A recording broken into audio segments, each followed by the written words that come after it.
dnešní kanoistice platí, že téměř okamžitě po dojezdu závodníků vám je také představíme na stupních vítězů. To znamená, že finále A budou postupně předělována ceremoniály, takže budeme mít možnost vás vždy seznámit s těmi nejlepšími rychlostními kanoistkami a nejlepšími rychlostními kanoisty a samozřejmě kajakářkami a kajakáři na celém světě, kteří si vybojovali své tituly, své úspěchy tady v Račicích na letošním mistrovství světa. Right now we are getting ready for the start and official start list for the category K1 men 1000 meters in the final B. So let me introduce the paddle of line number 2, Oleg Civilian and Maxim SPESIVTSEV from Russia. Line number 1, Jeremy Hakala and Mika NYKäNEN from Finland. But right now, line number 3, Kenny Willis and Jordan Wong from Australia. Line number 4, Emanuel SILVA and Jaco Ribeiro. Emanuel SILVA and Jaco Ribeiro finish on the 4th position, very close to the medal, to the bronze medal on the World Cup number 1 this year 2017. But we have 2 minutes to the start. So right now Portugal and Emanuel SILVA and Jaco Ribeiro in the line number 4. In the line number 5, Guillaume and Cyrille CARRE from France. Line number 6, Ilya GOLENDOV and Andrey from Kazakhstan. Line number 7, Nicola RIPAMONTI and Giulio DRESSINO from Italy, 7th place on the European Championship this year. VOLD and Amund VOLD from Norway, the line number 8. So this is the 7th line for the final B of category K2 men 1000 meters. And line number 9, Casper, PRETZMANN and Morten Graversen from Denmark, finalists from European Championship.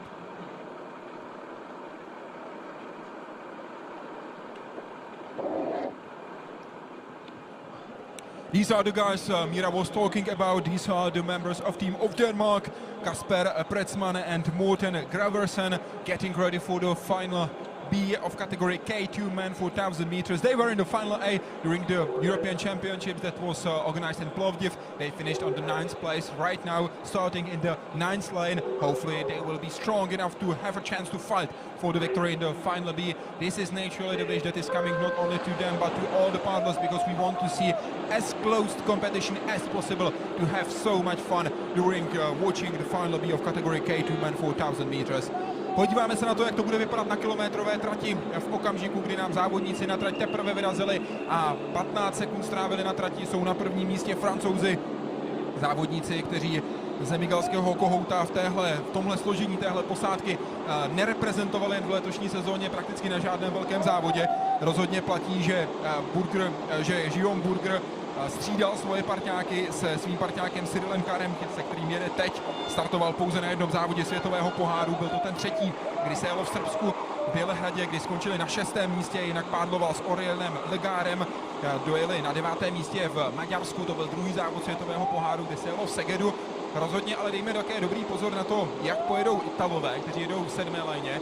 Tady je vidíme na 4. pozici, před nimi ještě Rusové a Dánové, ale tam je to hodně srovnané, tam ty rozestupy jsou minimální. Francouzi si vytvořili náskok, odstartovali tvrdě a budou se snažit kontrolovat svoji jízdu, kontrolovat pozice nejenom svojí, ale samozřejmě i dalších lodí. Vidíte, jak se k nim pomalu snaží dotáhnout také Kazaši a právě Italové. Trošku už v tuhletu chvíli ztrácí Finové, kteří jedou v první lajně, zatímco Rusové se dostávají teď na nějakou dělenou 3., 4. pozici.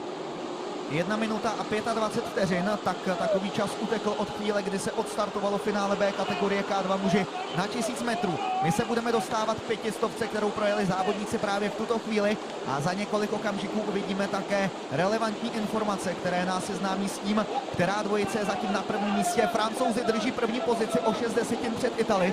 Kazachstán a Norsko, to jsou nové dvojice na 3. a 4. místě. Uvidíme, co s tím udělají také ale dvojice, které byly hodně výrazné ze začátku dnešního závodu, minimálně v první 200. Vidíme tam také Rusy, kteří budou bojovat, Norové, Dánové ztrácí také Portugalci a Finové. Tady už s tím těžko něco udělají, zatím ale stále platí, že Francouzi na první pozici. Vidíme ale v dráze číslo 7 výborné Italy, 7. muže mistrovství Evropy letošního roku, kteří stále bojují o první místo ve finále B.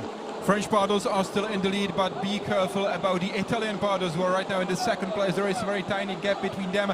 Seventh place from the European Championships of the season 2017 is saying that Nicola, RIPAMONTI and Giulio DRESSINO should be fighting for the victory, but French guys are still in the lead.